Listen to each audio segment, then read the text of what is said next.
हाँ, मैंने जैसे कहा बहुत बड़ी कीमत चुकानी पड़ेगी, जिसका कोई अंदाज़ा नहीं लगाया जा सकता। ये काम इस प्रकार से सुलझाए गए काम नहीं किए गए तो स्थिति और भी बिगड़ सकती है और उसकी कीमत बहुत बहुत ज़्यादा हो और जो मुंबई कर हमें आपको चुकानी पड़ेगी। सुन लिया आपने, ये हिदायत है चितले कमेटी के कोऑर्डिनेटर के तौर पर काम कर चुके पी सांगलीकर की, जो साफ तौर पर कह रहे हैं कि अब तक समिति की कई सिफारिशों पर बीएमसी काम ही नहीं शुरू कर पाई है, जिससे बारिश के दिनों में मुंबई करों को भारी मुसीबत का सामना करना पड़ सकता है।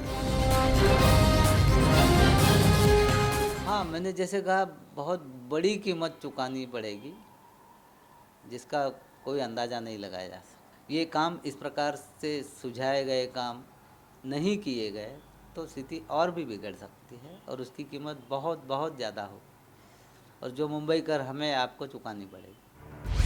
26 जुलाई से भी नहीं लिया सबक, बारिश से निपटने की आधी अधूरी तैयारी, चितले कमेटी की सिफारिशों पर काम नहीं, बीएमसी के दावों पर उठे सवाल। 26 जुलाई 2005 के बाद मुंबई में बाढ़ जैसे हालात को रोकने के लिए माधवराव चितले कमेटी का गठन किया गया, लेकिन उसकी सिफारिशों पर अब तक केवल 20% ही काम हो पाया है।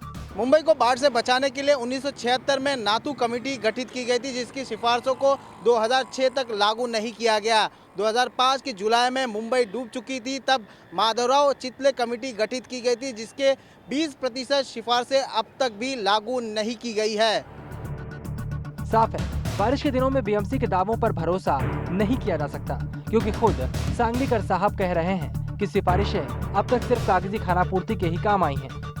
रेलवे और हाईवे आदि इनकी क्रॉस ड्रेन के डिज़ाइन के बारे में निकष या क्राइटेरिया चितले कमेटी में विस्तार पूर्वक दिया गया है और उस पर जहाँ तक मेरी जानकारी है उस पर विशेष कार्य नहीं हुआ है और ये कभी न कभी करना, जल्दी से जल्दी करना अनिवार्य है, इसका बहुत महत्व है।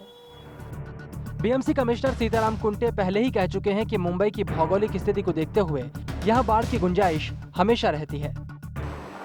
The past experience is that in a season about 3 or 4 days are there when this combination of high tide and high heavy rainfall is observed. So those 3 or 4 days, they are days when there could be waterlogging, or I cannot assure that absolutely there will be not a drop of water anywhere. No, these 3 or 4 days would be critical.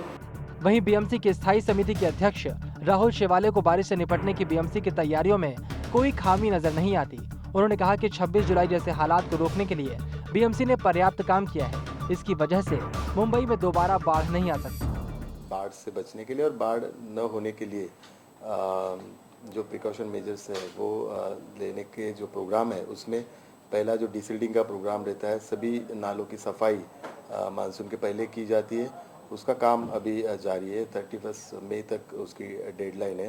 अभी साधारण 3.25 lakh cubic metre ये जो डिसिल्डिंग का material है वो निकाला गया हुआ है। साधारण 80 to 85% काम उसका हुआ है। जो क्वांटिटी निकालने की थी उसके अगेंस्ट 80 to 85% क्यूबिक मीटर 80% काम डिसिल्टिंग का काम पूरा हुआ है। और जहाँ जहाँ पे भी फ्लडिंग सिचुएशन क्रिएट होती है वहाँ पे डी वाटरिंग के पंप बिठाने के लिए जो प्रस्ताव था वो भी लास्ट स्टैंडिंग कमेटी में पारित किया गया। बीएमसी की सत्ता में बैठे लोग और बीएमसी के अधिकारी भले ही बारिश के दिनों में मुंबई को महफूज रखने के लायक दावे कर रहे हों, लेकिन हकीकत यही है कि बाढ़ जैसे हालात को रोकने के लिए कागजों पर भले ही काम किए गए हों, लेकिन जमीनी हकीकत उससे काफी जुदा है। यानी मुंबई की किस्मत लिखने वालों को ही बाढ़ की कोई फिक्र नहीं। विलिन सागर, TV9, मुंबई।